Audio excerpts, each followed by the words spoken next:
CLP-ನಲ್ಲಿ ಶಾಸಕರು ತಮ್ಮ ಅಭಿಪ್ರಾಯಗಳನ್ನು ಹೇಳಿದರು.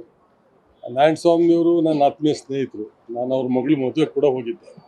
ಅವರು ಕಂದಾಯ ಇಲಾಖೆ ಬಗ್ಗೆ ಅವ್ರಿಗೆ ಆದಂಥ ಅಳಲನ್ನು ತೋಡ್ಕೊಂಡ್ರು.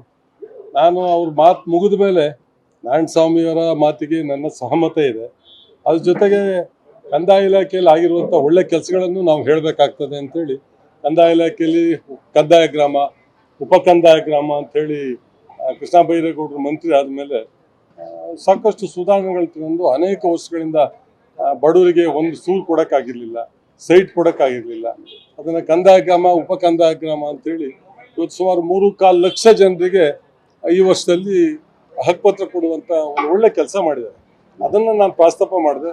ಇವತ್ತು ದಕ್ಷ ಅಧಿಕಾರಿಗಳು ಮನಸ್ಸು ಮಾಡ್ದಲೇ ಇದ್ದರೆ ಭಾಳ ಕಷ್ಟ ಆಗ್ತದೆ ಕೆಲಸ ಮಾಡೋದು. ಕಾನೂನು ಚೌಕಟ್ಟನ್ನ ರೂಪಿಸಿ ಮಾಡಬೇಕಾಗ್ತದೆ. ನಾರಾಯಣಸ್ವಾಮಿ ಅವರಿಗೆ ಯಾವ ರೀತಿ ತೊಂದರೆ ಆಗಿದೆ ಏನು ಅನ್ನೋದ್ರ ಬಗ್ಗೆ ನನಗೆ ಮಾಹಿತಿ ಇಲ್ಲ. ಬಟ್ ನಾನು ಹೇಳಿದೆ, ಅವರ ಮಾತಿಗೆ ನನ್ನ ಸಹಮತ ಇದೆ ಅಂತಲೇ ಪ್ರಸ್ತಾಪ ಮಾಡಿದೆ.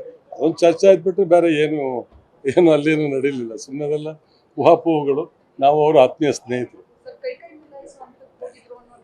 ಇಲ್ಲ ಆ ಥರ ಏನಾಗ್ತದೆ. ಅವ್ರು ಮುಂದೆ ಫ್ರಂಟ್ ಕೂತಿದ್ರು, ನಾನು ಬ್ಯಾಕ್ ಕೂತಿದ್ದೆ. ನನ್ನ ಅಭಿಪ್ರಾಯ ವ್ಯಕ್ತಪಡಿಸಿದೆ ಅಷ್ಟೇ. ಅವ್ರಿಗೆ ಅದನ್ನ ಅವ್ರ ಮಾತಿಗೆ ಸಹಮತ ಇದೆ ಅಂತಲೇ ಹೇಳಿ ನಾನು ಮಾಡಿದೆ. ಕಷ್ಟಗಳನ್ನ ಹೇಳ್ಕೊಳ್ತಾರೆ. ಎಲ್ಲರೂ ಕೂಡ ಅವರವರ ಅಭಿಪ್ರಾಯಗಳನ್ನ ವ್ಯಕ್ತಪಡಿಸ್ತಾರೆ. ಈ ಮಟ್ಟದಲ್ಲಿ ನೀವು ನಿಮಗಾಗಿರುವಂತ ಒಳ್ಳೆ ಕೆಲಸಗಳನ್ನ ಹೇಳಿ ಆದ್ಮೇಲೆ ಅವ್ರ ಮಾತೆಲ್ಲ ಮುಗಿದ ಮೇಲೆ ನಾನು ಹೇಳಿದ ಆಮೇಲೆ ಅವ್ರಿಗೆ ತೀರಾ ಅಷ್ಟೊಂದು ಮಾತಿನ ಕಾರಣ ಆಗುವಂತ ವಿಷಯ ಆಯ್ತು. ಇಲ್ಲ ಆ ಥರ ಏನು ಚಕಮುಖಿ ಏನು ಆ ಥರ ಆಗಲಿಲ್ಲ. ಆ ಥರ ನಾವು ಅಲ್ಲಿ ನಡೀಲಿ. ಆಮೇಲೆ ನಾನು ಅವ್ರಿಗೆ ಮಾತಿಗೆ ಸಹಮತ ಅಂತಲೇ ಹೇಳಿದೆ. ಆಮೇಲೆ ಅದಕ್ಕೆ ನಾನು ಪೂರಕವಾಗಿ ಮುಖ್ಯಮಂತ್ರಿಗಳು ಇದ್ದಾರೆ, ಕಂದಾಯ ಸಚಿವರು ಇದ್ದಾರೆ, ಅವರೊಂದು ಕೂತು ಬಗೆಹರಿಸ್ಕೋಬಹುದು. ಮುಖ್ಯಮಂತ್ರಿಗಳ ಮನೆಗೆ ಹೋಗಿ ಅನ್ನೋ ವಿಚಾರವನ್ನು ಪ್ರಸ್ತಾಪ ಮಾಡಿದ್ರೆ ಬಿಟ್ಟು ಬೇರೆ ಏನೂ